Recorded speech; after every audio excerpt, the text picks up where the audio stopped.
네, 풍수하면 돈이 보인다. 일상생활에서 손쉽게 실천할 수 있는 풍수 지침서, 돈 버는 풍수 여행. 오늘 첫 코너는요, 바로 풍수로 풀어보는 청기누설 풍수비급 시간으로 출발해 보도록 하겠습니다.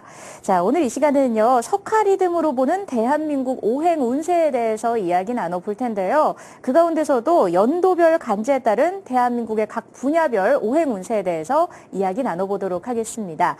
저희 방송 보시다가 궁금한 점 있으신 분들은요, 바로바로 전화 주시면 되겠습니다. 서울 지역번호 02-797-8100번으로 여러분들 상담 전화 받고 있습니다. 자, 오늘도 함께 해주실 분 소개해 드릴게요. 동양미래 예측학 박사십니다. 소재학 박사 자리해 주셨습니다. 안녕하세요. 안녕하세요. 반갑습니다. 네, 반갑습니다. 자, 저희가 오행운세 지난주에도 이야기를 나눴는데 오늘 2탄 이어지는 거죠. 오행운세. 물론 여러분들 운세라고 이렇게 얘기하다 보면 약간 가볍거나 재미로 보는 그런 느낌을 가질 수 있습니다. 네. 여러분, 자, 제가 동양 미래예측학 박사라고 합니다. 미래예측학이란 뭡니까? 동양 역학과 미래예측학의 차이라고도 많이 얘기를 하는데요. 역학이라는 것은 우리가 뭐 사주, 명리, 풍수지리 하는 모든 것들인데, 동양의 이런 모든 이것도 결국에는 큰 범주로는 미래예측학입니다. 근데 이쪽에는 사실은 그 미신적 요소와 어떤 호황된 얘기 또 이런 애매한 것들이 많이 있습니다. 네. 근데 바로 우리 풍수야 놀자 코너에서 지금 진행하는 이런 내용들은 그 중에서도 어떤 미신적 요소를 배제하고 학문적 어떤 저기들 전부 다 내지는 나름대로 거친 그러한 부분들을 가지고 얘기를 하고 있는 거고, 이렇게 동양의 역학 중에서도 어떤 과학적인 그 미신적 요소나 허실을 배제하고 과학적 원리로서 저렇게 분석한 학문, 이런 자체를 가지고 지금 얘기를 해 나가는 겁니다. 네. 그래서 오늘 바로 이 코너도 그런 의미에서 진행이 되고 있는 거고요. 네. 자, 이번에 각 분야, 지금 지난 시간과 이번 시간, 다음 시간 얘기합니다. 우리가 이렇게 그냥 무조건 이렇더라 저렇더라 이렇게 얘기하는 그런 개념이 아니다 보니까 하나의 그 근거에 대해 설명을 좀 해줍니다. 그러다 보니까 근거를 설명하다 보니까 내용이 좀 어떨 때는 어려운 부분도 들어갈 수가 있습니다. 그러나 시청자 여러분, 우리 RTN 부동산 TV 시청자 여러분은 상당히 샤프하기 때문에 충분히 이해할 수 있다고 판단하고 있습니다. 그런데 잠깐만, 그래도 매일 그냥 그 지난 시간도 이번 시간도 다음 시간도 연도별 오행 운세라고 얘기하면서 정작 연도별로 운세는 얘기하지 않고 그냥 원리만 설명하면 좀 갑갑할 수 있으니까 그렇죠. 먼저 한번 잠깐 화면 한번 봅시다. 먼저 한번 제가 조금 얘기를 해드릴게요. 네. 여기 지금 각 분야 연도별 석화리듬 오행 운기 분류표라고 되어 있습니다. 그래서 오행인데, 오행은 뭐 아다시피 목, 화, 토, 금수입니다. 오늘은 제가 화, 토, 금수 네 가지만 이렇게 한번 여기다 나열을 해봤습니다. 대략 간략하게. 이건 뭐냐? 대략 2013년, 올해 13년, 14년, 15년, 16년, 17년, 18년, 19년, 20년. 이건 왜 이렇게 두 개를 묶어놨느냐? 네. 우리가 오행으로 하다 보니까, 오행으로 따질 때 오행에는 음양이라고 있죠? 들어봤죠? 네네. 음양이라는 게 있고 오행이라는 게 있습니다. 음양은 강한 것, 약한 것, 남자, 여자 이렇게도 얘기하지만 음양이란 이런 것입니다. 하나의 사물을 설명하거나 하나를 얘기할 때, 예를 들어 사람을 설명한다. 어떤 사람을 얘기할 때 그 사람의 드러나는 모습과 드러나지 않는 내면의 모습, 네네. 이것이 음양일 수도 있는 거예요. 그리고 누군가를 얘기할 때 그 사람 외형과 정신, 그러면 잘 볼 때 여기서 외형은 보이는 모습이잖아요. 그렇죠. 근데 이 외형이 있고 정신이 있습니다. 우리 박상인 아나운서에 외형이 있고 정신이 있는데, 네. 마음의 정신, 요 정신이 잠시 다른 사람 몸에 잠깐 들어가 있다. 박상인에서는 다른 사람의 정신이 들어가 있다. 네. 그럼 이 모습, 이게 박상인 아나운서 맞습니까? 아니면 아닙니까? 내면적인 거 아닌 거죠. 그렇죠. 애매한 건 상태죠. 네. 잘 볼 때는 우리의 육체가 있지만 육체를 주관하는 게 육체입니까? 아니면 정신입니까? 우리가 정신이라고 표현할 수 있겠죠. 그렇죠. 정신, 마음, 영혼 여러 가지 얘기하지만 네네. 이 보이진 않습니다. 이제 그것에 의해서 끌려가면 이게 주체가 됩니다. 그것에 의해서 끌려가지만 그건 보이지 않아요. 그렇죠. 보이는 건 육체입니다. 이렇게 두 가지가 있습니다. 이걸 음양이라고 볼 수가 있는데, 예를 들어서 목 하면은 우리 갑을 이렇게 얘기합니다. 네. 그럼 갑은 목이 시작되기 위한 기운, 을은 그것이 나타나는 기운에서 이 갑과 을 두 가지가 목에 해당이 되는 겁니다. 예를 들어서 오늘 뭐 이런 방송을 얘기한다 할 때 이 방송이 여러분에게 보여지는 모습이 있지만 보여지기 이전의 모습이 있습니다. 이전에 준비한 것이 양이라면은 그 양에 의해서 결과로 나타나는 것이 음인 겁니다. 네. 어떤 사람이 수업을 합니다. 10시부터. 10시부터 수업할 때 우리는 수업하는 모습만 생각하지만 집에서 출발해서 오는 시간 9시에 출발하는 사람도 있고 8시 출발하는 사람이 있듯이 그렇게 출발해서 오는 모습 과연 그것은 그 수업의 일환일까 아닐까? 그 수업의 일부분일 수도 있는 겁니다. 네네. 어찌 보면 아니기도 하지만 그게 있기 때문에 수업을 진행할 수 있듯이 오는 모습이 양이고 드러나는 게 음입니다. 아하. 그런 추세에 의해서 지금 자 화면을 한번 다시 본다라면은 그런 것들 때문에 두 개의 연도를 이렇게 하나로 따졌습니다. 근데 여기 보시면은 이제 나중에 좀 배웠지만 개사, 갑오. 개와 갑입니다. 개는 수고, 갑은 목인데 이걸 화라고 표현합니다.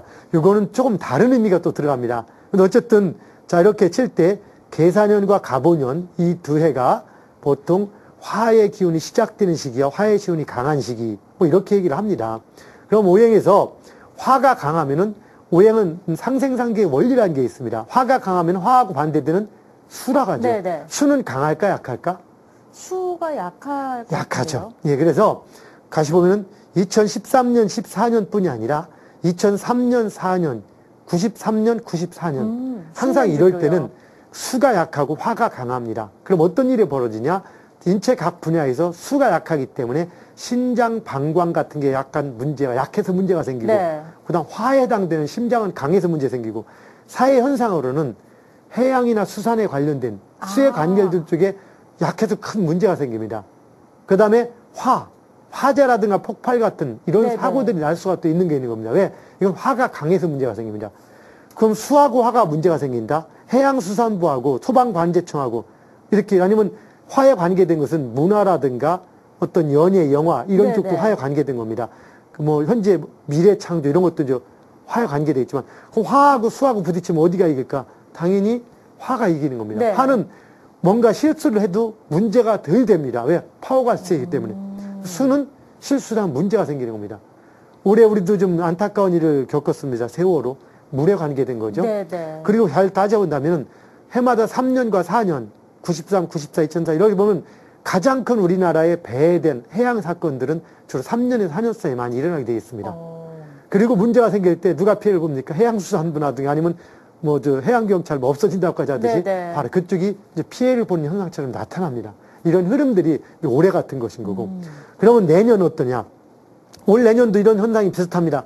뭐 다음 시간에 좀 더 자세히 설명하겠지만 오늘 지금 간략하게 설명하고 이 원리를 또 얘기를 할 겁니다. 네. 그러면 그 다음에 2015, 16년은 토라 갑니다. 그러면 토는 땅이나 부동산에 관련된 겁니다. 즉, 2015, 16년이 땅이나 부동산 중에서도 집이나 이런 거하고는 다른 겁니다. 땅에 관련된 거죠, 이게. 예. 집 같은 경우는 또 올해 같은 경우에 해당이 되는데, 네. 집이나 이런 것들은 올해 이제 가장 바닥을 쳤다가 다시 올라오려고 하는 시기에 해당이 되기도 합니다. 자, 어쨌든 땅이나 이런 것들이 부동산에 이런 것들이 좀 관심을 가지면서 영향을 가진다. 그리고 건강이라든가 건강이나 부동산이 이미 이제 2015, 16년이 최고를 누리다 보니까 작년 올해 이럴 때가 서서히 뜨기 시작하는 겁니다. 네네. 건강, 부동산 이런 것들이 그 최고를 누립니다. 그리고 화나 이런 것들은 2015, 16년이 되면 떨어지기 시작합니다. 이제 그러다가 2017년, 18년이 되면 가장 약한 분야 화가 됩니다. 그럼 어떤 문제가 발생하느냐? 우리 간략하게 화는 IT나 전자, 전기를 얘기하는 네네. 거죠. 그래서 강의 중에 제가 문득 얘기하는 게 그겁니다. 전자나 전기 혹은 영화 혹은 드라마, 방송 같은 것도 마찬가지입니다. 이미 2013년, 14년이 최고를 누리는 겁니다. 그리고 15년, 16년에 최고에서 이미 최고를 지나치면서 내면적으로 문제가 생기고 극성하다 보니까 문제가 생기는 겁니다. 그런데 그 문제가 생기면서도 불구하고 아직까지는 마지막 힘을 발휘하는 게 2015년, 16년 그리고 16년부터 서서히 문제가 이제 구체화되기 시작합니다. 그러다가 2017년, 18년 되면은 화가 가장 약해집니다. 화가 가장 약해지면서 방송, 연예, 전자, 전기 계통이 확 무너져 가는 겁니다. 네. 무너져 가다 보니까 지금 우리나라의 가장 큰 어떤 지금 대의적으로 큰 외화를 벌어들이고 있는 전기전자. 네네. 전기전자를 대표하는 그런 기업들이 이제 큰 문제가 생기면서 한번 뒤집어지는 현상들이 나타날 수 있게 되는 거죠. 그러면서 그런 시기 2017년, 18년도는 금이 뜨다 보니까 철강이 참 오랫동안 힘쓸었던 것들이 철강이 서서히 작년부터 내년부터 서서히 움직이다가 17년, 18년 철강이 전성기를 맞이하는 겁니다. 네. 그럼 철강은 지금 서서히 떠가고 있는 겁니다. 이제 서서히. 이제 올 가을부터 철강이 조금씩 능력 발휘하다가 2015년, 16년 서서히 역량 발휘하고 17년, 18년 피크를 누리는 겁니다. 이런 식으로 돌아가는 흐름이 있습니다. 그래서 이런 것들 한번 봐주시고, 그럼 여기다 보면 2019년, 20년은 지금은 해양수산이 가장 약하지만 2019년, 20년 되면은 이때는 해양수산이 아주 강한 역할을 또 합니다. 오. 이렇게 되면서 반대로 이제 그 화하고 아까 얘기한 그 전기, 전자 부분, 그 다음에 부동산이라든가, 부동산 땅, 참, 그 전에 네. 땅이라든가, 부동산 하면 지금은 집이나 이런 것들이 더 많은 걸 차지하다 보니까 약간은 이제 의미가 많이 바뀌고 있는데요. 그냥 땅을 얘기하겠습니다. 아하. 땅이나 건강이나 이런 부분들이 또 많이 약화가 됩니다. 이것들을 보면 라이프 사이클이라고도 하고 하나의 주기라고도 합니다. 이 흐름이 크게는 120년이나 60년을 주기로 흘러간 흐름이 있습니다. 근데 우리가 110년이나 60년 주기도 큰 흐름에서 중요합니다. 그런데 우선 우리 일상생활에서 느끼는 것은 10년 주기가 상당히 그 활용도도 높고 정확하게 적용을 네. 합니다. 이 10년 주기가 바로 석가리듬이죠. 그건 뭡니까? 10년 주기를 반복된다는 단순한 얘기가 아니라 반복이 되는데 그것이 봄, 여름, 가을, 겨울처럼 그 시기가 나누어서 그 시기대로 순서대로 온다는 겁니다. 이걸 잘 활용한다면 상당히 도움이 됩니다. 근데 이렇게 하다 보면 그렇습니다. 그러면 반복만 되느냐? 예, 이렇게 얘기합니다. 해마다 봄이 되면 꽃이 피니까 그럼 반복만 되지 않냐? 네네. 라고 논할 수 있습니다. 자, 누가 뭐 그런 얘기를 한다고 지금 제가 여기서 했는지 안 했는지를 모르겠지만 그럽니다. 작년에 갔던 제비는 올해 다시 오는데 한번 간 내 님은 네. 다시 돌아오지 않느나 영원히 이렇게 얘기하면서 한탄하는 시를 많이 기록합니다. 그래서 제가 이거에 대한 모순을 얘기한 적이 있는데 기억하실지 모르겠습니다. 자, 작년에 갔던 제비는 돌아오고 작년에 졌던 꽃은 다시 핀다 봄이 되면. 네. 그런데 한 번 간 내님은 다시 옵니까? 대부분 안 옵니다. 안 오죠. 그래서 안타까웁니다. 네. 여기는 상당히 큰 모순이 있습니다. 이게 동양 역학도 이런 걸로 인한 모순들을 많이 갖고 있는데요. 삶 속에 있는 모순 중에 하나죠. 잘 봅시다. 비교가 잘못된 거예요. 잘 봅시다. 작년에 갔던 내님은 대부분 안 옵니다. 근데 님이 안 오지만 그 사람이 평생 그 님만 못 잊고 사는 게 아니라 다른 님이 또 오죠? 네. 좀 다른 님이 오는 겁니다. 근데 잘 봅시다. 작년에 갔던 제비가 다시 왔다 했지만 죄송하지만 봄이 되면 제비가 오는데 작년에 갔던 내가 봤던 그 제비가 오는 건 아닙니다. 그렇죠. 그냥 제비 무리 군이 오는 거죠. 그리고 작년에 졌던 꽃은 올해 다시 피지 않아요. 새로운 꽃이 피는 거죠. 근데 꽃이나 제비를 비교할 때는 그 군으로 비교를 하고 사람을 비교할 때는 특정한 사람 비교합니다. 그렇네요. 이렇게 바로 모순이 되는 겁니다. 이러다 보니까 우리는 이렇게 이것을 좀 약간 시로서는 멋있게 표현할 수 있지만 논리적인 학문이라 어떤 구체적인 틀을 잡을 때는 좀 많이 좀 애매한 부분이 많습니다. 이렇듯이 이 석가리듬 역시 마찬가지입니다. 반복되는 흐름의 패턴이 있다는 것이지 똑같은 일이 반복되는 것은 아닌 겁니다. 예를 들어서 제가 올해가 이제 14년도 이제 벌써 중반 넘어갔습니다. 네네. 2014년, 그 다음에 15년. 그러면 14년, 15년으로부터 내가 2005년과 2006년에 일어났던 똑같은 그 일이 반복되는 것이 아니라 그때 일어났었던 어떤 패턴의 흐름들이 반복이 되진다는 겁니다. 오늘은 이제 무슨 얘기를 할 거냐. 그러면 이런 것들을 지금 대략 얘기를 해봤는데, 그럼 이런 것들이 어째서 이렇게 일어난지에 대해서 조금 원인을 설명하고, 오행에 대해서 오행 시간에 다시 한번 얘기를 하겠지만, 오늘도 오행 목화토금수가 의미하는 게 뭔지를 여러분들이 좀 알아야지, 네네. 왜 해양이 어떻고 수산이 어떻고 얘기를 합니다. 단지 우리가 얘기할 때 목은 나무다. 들어보셨죠, 여러분들? 맞아요. 화는 불이다. 활활 타오른다. 토는 흙이다. 금은 쇠다. 돈이다. 수는 물이다. 이건 누구나 다 압니다. 그래서 세상은 이렇게 오행으로 이루어졌다고 얘기를 합니다. 맞습니다. 세상은 뭐 오행이라고 합니다. 그리고 음양 오행이라고 해요.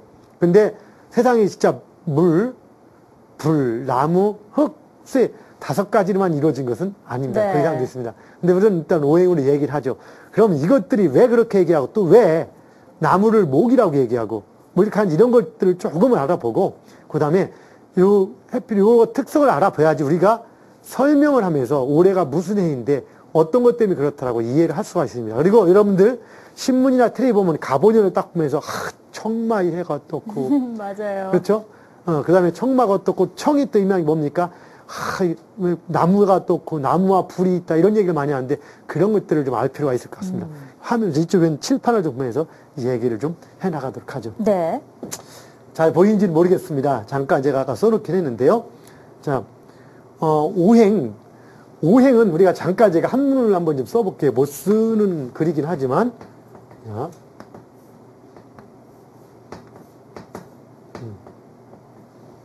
오행이요. 예. 오행이라고 합니다, 행. 네. 여러분들이 뭐 한자 공부하는 시간은 아닌데, 5가지라는 의미, 그냥 5이라는 의미, 이 5라는 의미가 있지만, 여기서도 중요한 것들이, 이 행. 자, 봅시다. 우리는 오행할 때, 이 5가 강조되다 보니까 항상 그렇습니다. 5개는 무조건 오행이다. 뭐든지 5개는. 근데 5도 중요하지만 더 중요한 게 이 행입니다. 행. 행. 이 행은 뭐냐?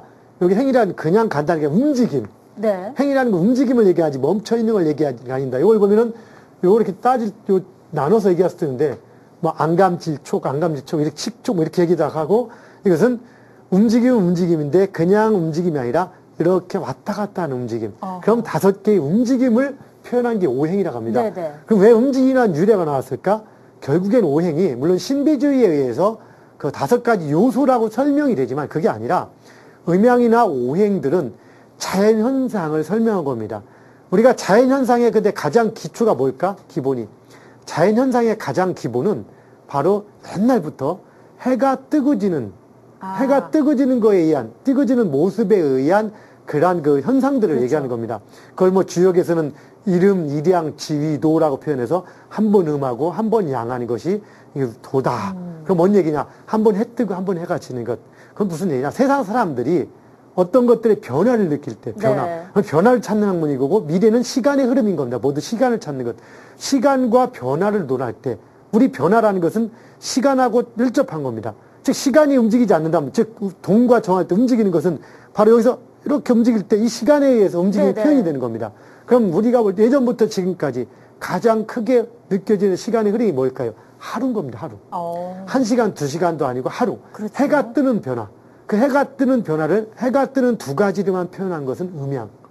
그 2가지 표현을 가지고 다시 철학적 의미가 부여된 것인 거고, 네. 그 다음에 오행은 그래서 아침, 점심, 저녁에 5가지 형태를 5가지로 구분한 겁니다. 그래서 이것을 제가 이제 원운동으로 표현해 봤습니다. 원운동으로. 이거 뭐냐? 지구의 자전원이라고 했습니다. 자전의 선. 이렇게 동그랗게 하는 원인데 이 원을 5가지 운동으로 이렇게 표현한 겁니다. 그리고 우선 여기를 하루의 시작을 우리는 보통 아침이라고 하듯이 네네. 아침 이걸 기준이라고 딱 표현합니다. 기준.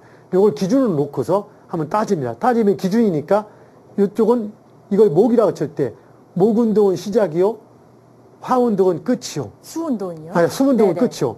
이렇게 가고 목이 화를 가고 화가 토를 가고 토가 금을 가고 금이 수를 간다라고 네. 이렇게 얘기를 했습니다. 그래서 잠깐 봅시다. 그럼 여기서 이 목운동에서 이걸 다시 한번 표현하면은 이렇게 표현할 때 이걸 기준으로 한번 이렇게 표현해 볼게요. 여기가 운동의 시작인데 네네. 목은 처음에 시작이에요. 쫙 뻗어가는 것. 그 다음 2번째 또 갑니다.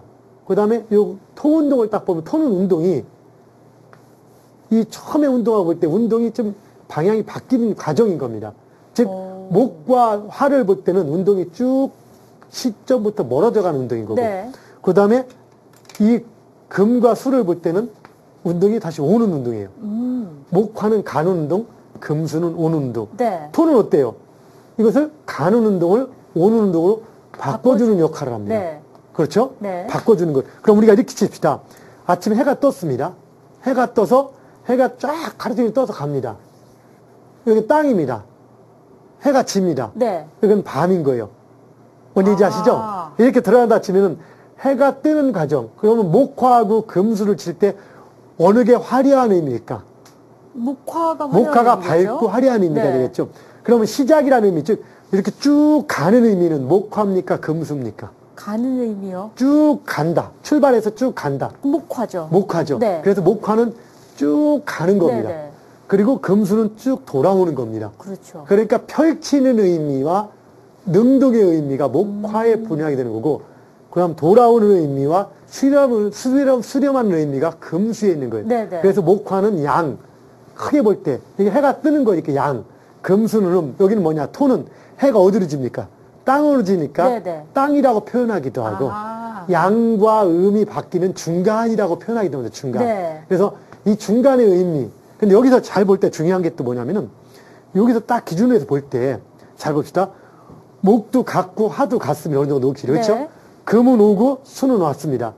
근데 이 토는 가고 오는 거리 변화가 있어요, 없어요? 없죠. 없습니다. 운동을 잘 볼 때, 하나, 둘, 셋, 각자 5개 운동을 똑같이 했는데, 목, 화는 가는 운동, 금수는 오는 운동이고 얘는 없습니다. 네. 이걸 어떻게 표현할까? 우리가 고구마를 캐러, 고구마 좋아하세요, 혹시? 네네. 고구마를 캐러 왔는데, 자, 고구마를 캐러 5명이 왔습니다. 그래서 딱 캐러 왔는데, 자, 하다 보니까 우리 집이 이렇게 있고, 우리 집에서 고구마를 캐는데, 목, 화는 집 앞에서 고구마를 캐고, 네. 금, 수는 집 뒤에 있는 고구마를 캤어요. 그리고 토는 옆집 고구마를 캤어. 네.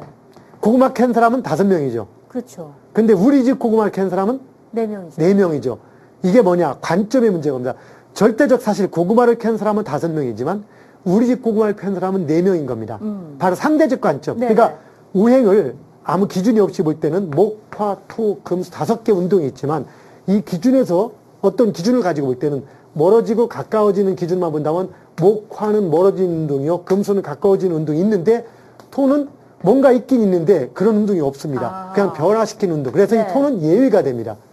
다르잖아, 4개랑. 네, 그래서 네. 빠집니다. 뭔가 변화시킨 역할. 그래서 따지면 계절이 어떻게 반영이 되냐면은 목이 시작이니까 봄. 그러니까 여름. 네. 토는 변화시키는 거니까 봄, 여름을 가을로 변화시키는 계절, 중간. 네. 아니면은 봄, 여름 사이, 여름, 가을 사이에서 중간이라고 하는 거고 이게 가을, 그다음에 겨울. 이렇게 표현이 되는 겁니다. 그래서 목이 봄이요, 화가 여름이요, 가을. 근데 여기서 태양이 여기 있잖아요, 해가. 네. 그러다 보니까 목과 화 중에서 어느 게 더 태양을 많이 받았을까? 목은 시작이요? 화죠. 화죠. 그래서 화는 네. 태양을 많이 받으니까 붉은 색깔, 아. 뜨거운 색깔. 뭔 얘기인지 아시겠죠? 네네. 바로 이런 의미를 가지고 이렇게 오행을 나누는 겁니다. 자, 오늘 몇 가지 간략하게 얘기를 해봤는데요. 갑자기 오행 공부하니까 재미있습니까? 조금 좀 어렵기도 합니까? 네. 시청자 여러분 보시면은 이 오행의 개념들은 이렇게 조금 설명이 되는데 이걸 설명하는 이유가 뭐냐? 이런 이유들 여러분들이 지금 제가 설명한 것들은 여러분 사주를 강의하시는 분조차 네가 아시는 분이 많지가 않아요. 그래서 여러분 사주 강의 많이 봐도 음양오행은 그냥 이렇게 이렇더라고 대략 설명하지 원리를 정확히 하지 못한 분이 많습니다. 근데 아닙니다. 이걸 정확히 할 때 여러분들이 잘못된 이런 것들 속설에 속거나 이렇게 당하지 않고 정확히 이해할 수 있는 겁니다. 네. 이걸 정확히 하면 여러분들도 미래의 직학자가 될 수가 있습니다. 다음 시간에 조금 더 재밌게, 조금 더 자세하게 한번 알아보는 시간을 갖도록 하겠습니다. 자, 감사합니다. 건강하세요. 네, 고맙습니다. 자, 오늘 이렇게 해서 오행 운세에 대해서 알아봤습니다. 사실 운세라고 한다면 좀 가볍게 여기고 미신적인 요소가 많을 것이다 라고 오해하기 쉬운데요. 저희는 오늘 이 미신적인 요소는 좀 배제하고 좀 더 학문적인 요인으로 접근을 해봤습니다. 조금 재미있는 내용을 공부한다라는 생각으로 오늘 강의 들으셨으면 좋겠습니다. 자, 오늘도 좋은 말씀 들려주신 소재학 박사님 수고하셨습니다. 고맙습니다. 네, 감사합니다. 네, 이렇게 해서요, 석화 리듬으로 보는 오행 운세에 대해서 이야기 나눠봤습니다.